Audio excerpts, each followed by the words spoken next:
Hello everyone, thank you for joining me again on another edition of Back to Earth, a natural and healthy guide to eating and living. And today we're going to make one of my favorite recipes, kale chips. And these are better than potato chips. And you may be skeptical about that, but trust me, these are healthy and better than potato chips, perfect for snacking anytime.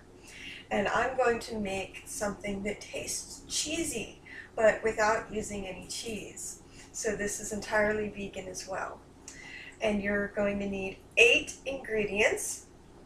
And you're also going to need either a very good blender or preferably a food processor to make the sauce that's going to coat the kale chips as they dehydrate. And also, you may want to purchase a dehydrator, but I'm also going to tell you how to use your oven to dehydrate your kale chips as well, in case you don't have a dehydrator and you can't afford to get one. This one was actually bought secondhand, so check your local yard sales. And so aside from that, you're going to need kale, obviously. You can find it at your local grocery store most of the time, preferably organic kale, because non-organic kale does use an enormous amount of pesticides. So you need 2 bunches of kale.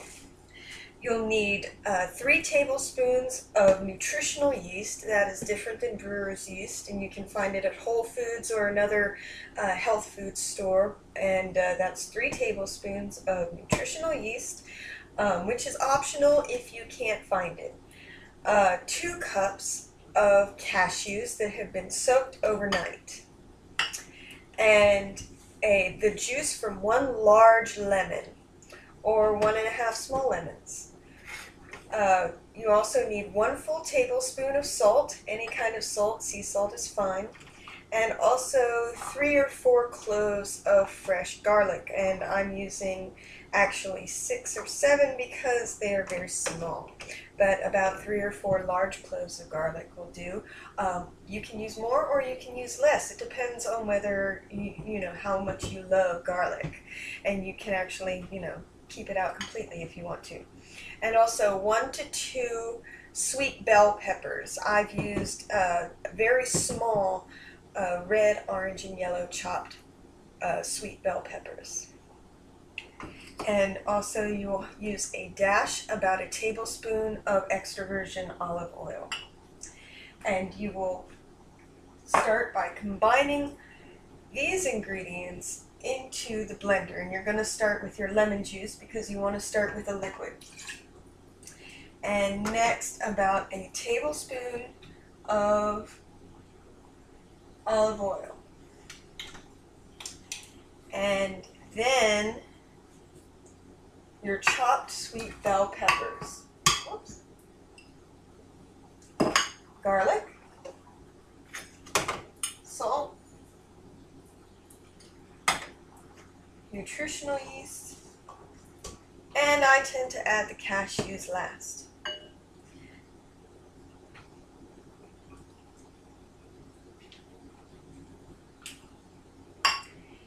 And then you blend this mixture until smooth.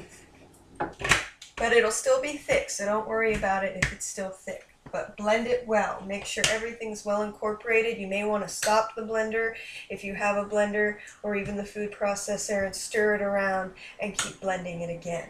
So here we go.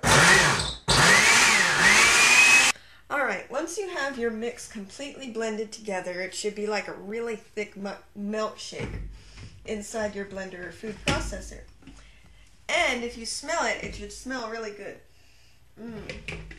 And what you want to do with your kale when you buy it in the store is that it comes, as a full leaf kale, and it has this huge stem right down the center of it. You want to get rid of that because it will become a stick, when you dehydrate it, and you will not like it. So what you want to do is preferably your kale is really nice and dark and crispy. All you need to do is grab the end of the stem and wrap your hand around it and just pull. And that's the trick to destemming kale. And then you're left with this soft, bushy, curly kale that you can just break into bite-sized pieces, but not too small. You want to keep them large because they're going to shrink up as they dehydrate, and you just stick them in a big bowl. And it's not all going to fit in one bowl unless you have a really huge bowl. So, you know, split it between 2 bowls, that's fine. And, you know, again, big and small pieces need to be destemmed. And it's a very simple process. And once you get all your kale destemmed, you get it in a bowl, and you take your mixture and you just pour it over, not all of it, just, you know, you can add more if you need it. And then you get your hands messy and you massage that mixture all over your kale. If some fall out, that's alright, just throw them back in there.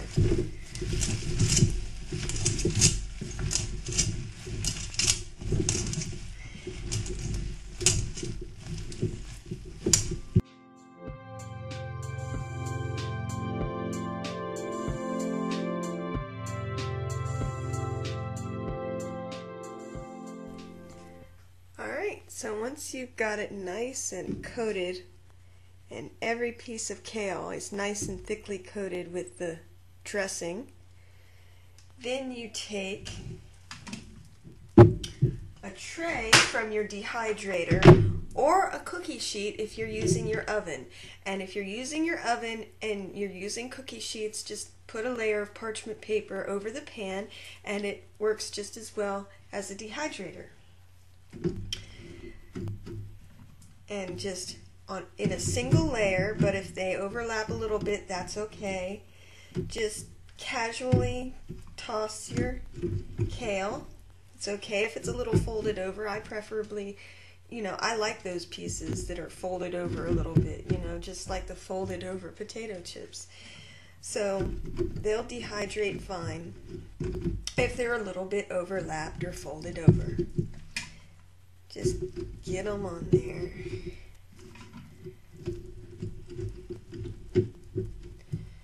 Some people say don't have your kale touching, but I've never had a problem getting it to dehydrate this way and packing them closely together that way. And so there you have it. And that's how you layer each one. If you have a multi-layer dehydrator like I do, then you just take the next layer and you put it on top of that, and you keep layering the kale.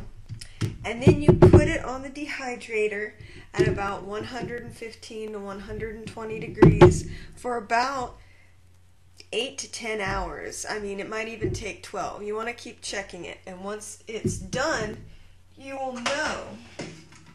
You will know because it will turn out to be very thin and crispy, and when you bite into it,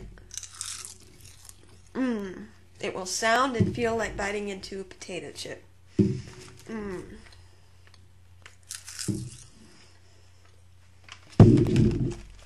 So you have your very own homemade from scratch kale chips, which is a very good thing because kale chips in the store can be really expensive.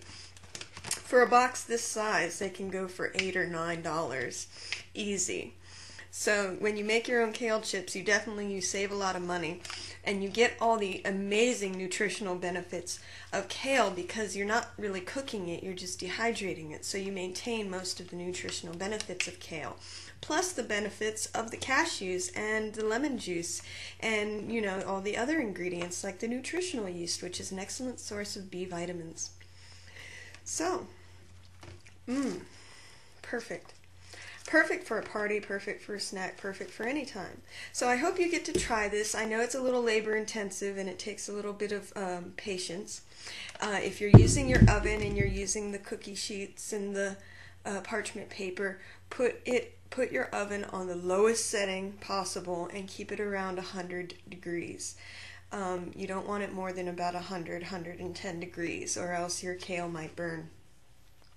and leave it in there for I leave it in there overnight and just check on it in the morning. And just keep checking on it until it's the perfect texture, and then store it away in plastic containers for months at a time. So thank you for joining me on another episode of Back to Earth, a natural and healthy eating and living guide. I hope you get to try this recipe, and I hope you get to tell me how much you like it. Thank you very much. Take care.